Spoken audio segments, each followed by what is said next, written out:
सर्व गणित मित्रांना नमस्कार. विद्यार्थ्यांनो, आपण मागील सत्रामध्ये समसंबंध, त्यात भौमितिक आकृत्या व रचना यातील समसंबंध आपण पाहिला आहे. आता आपण या समसंबंधामध्ये म्हणजे समान संबंधावरती आधारित शब्दांच्या समान संबंध आधारित कोणकोणत्या स्वरूपाचे प्रश्न शिष्यवृत्ती परीक्षेवरती विचारले जातात या संदर्भात आपण माहिती बघणार आहोत. हे प्रश्न फक्त शिष्यवृत्ती परीक्षेसाठी विचारले जातात. नवोदयसाठी मागच्या सत्रातही बोललो की फक्त भौमितिक आकृती आणि रचना यावरती समान संबंधाचे प्रश्न विचारले जातात. तर पाहूया समान संबंध आधारित शब्दांचे प्रश्न, शब्दांवर आधारित प्रश्न.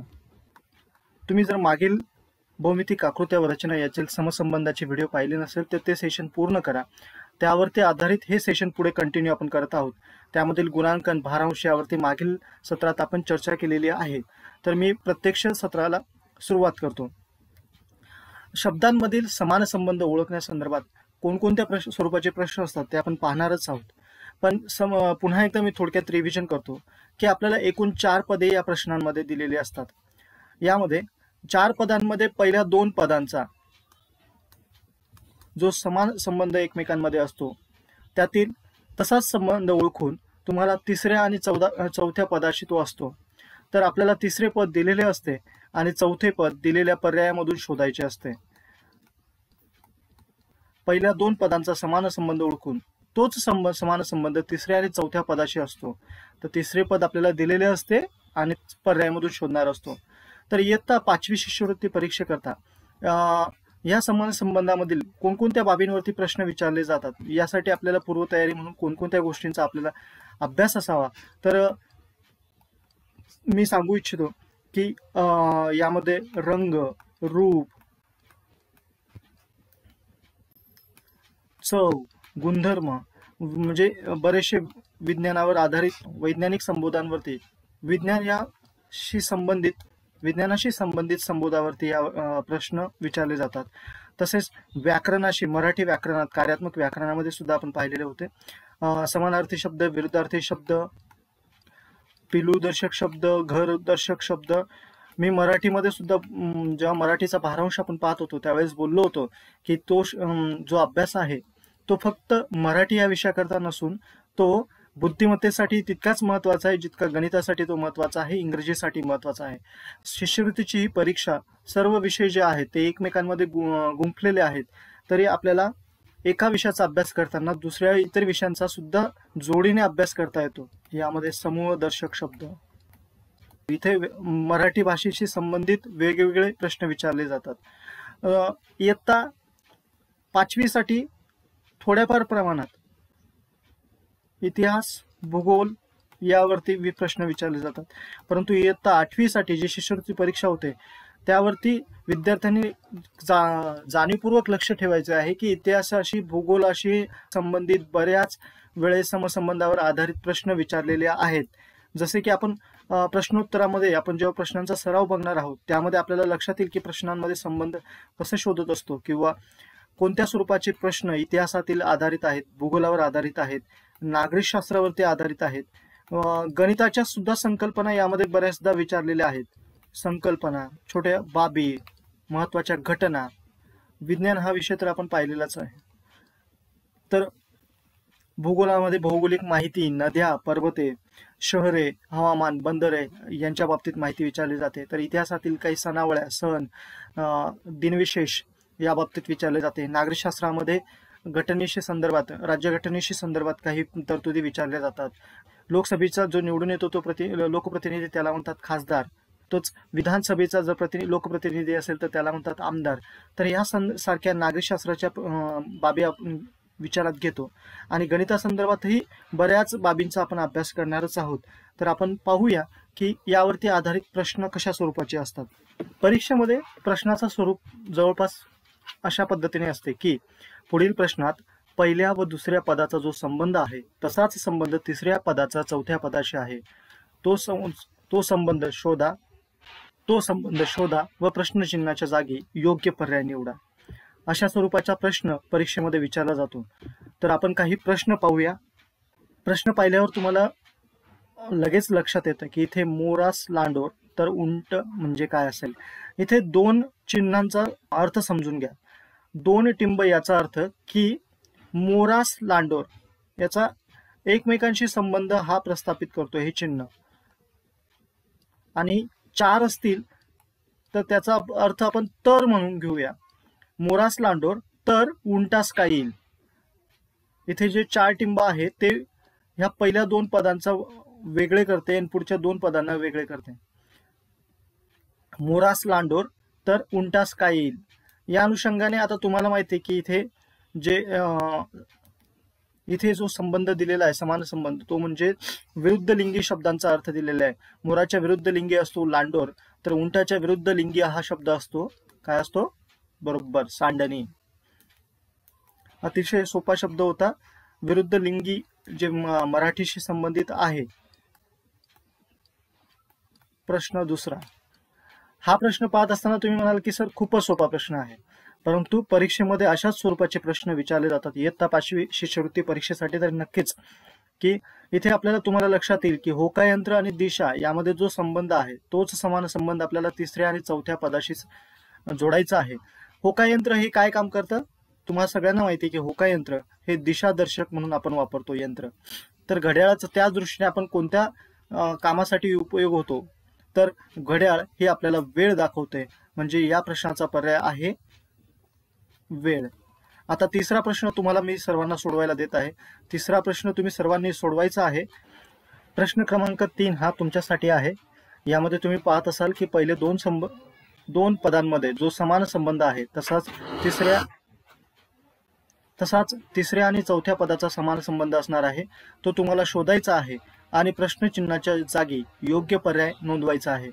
तुम्ही योग्य पर्याय कमेंट्स बॉक्समध्ये लिहिणार आहात अशी अपेक्षा ठेवतो आणि आपण पुढील प्रश्नाकडे जाऊया. प्रश्न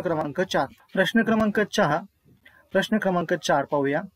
यामध्ये पहिले 2 पद आहेत चहा, गाळणे, आणि 3रे पद आहे पीठ, आणि आपल्याला 4था पद शोधायचा आहे.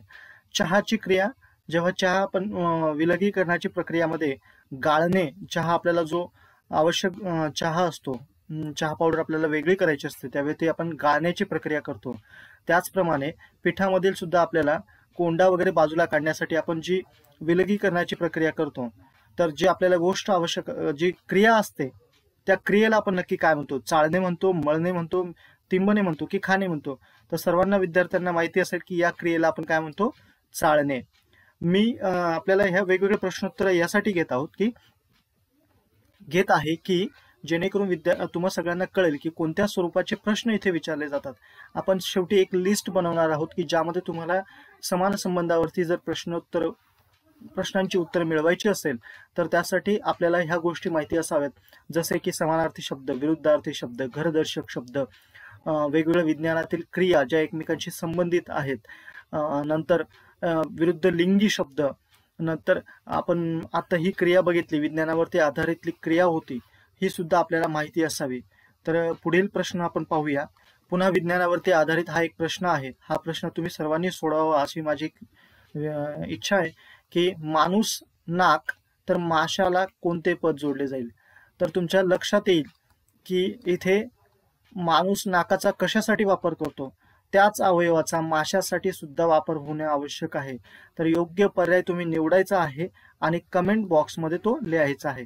पुन्हा एकदा पर्याय बघून घ्या. शेपूट, कल्ले, खवले आणि तोंड असे 4 पर्याय आहेत. प्रश्न क्रमांक 5 हा तुम्ही सोडवायचा आहे, मला कमेंट्समध्ये पाठवायचा आहे. आपण पुढील प्रश्न घेऊया. प्रश्न क्रमांक 6. चंद्रास पृथ्वी तर बुधास काय येईल. तर इथे भूगोलावरती आधारित हा प्रश्न आहे. भौगोलिक खगोलीय ग्रह उपग्रहांशी संबंधित हा प्रश्न आहे. आपल्या एक गोष्ट लक्षात येईल हे दोन्ही पद पाहताना की पृथ्वीचा उपग्रह आहे चंद्र.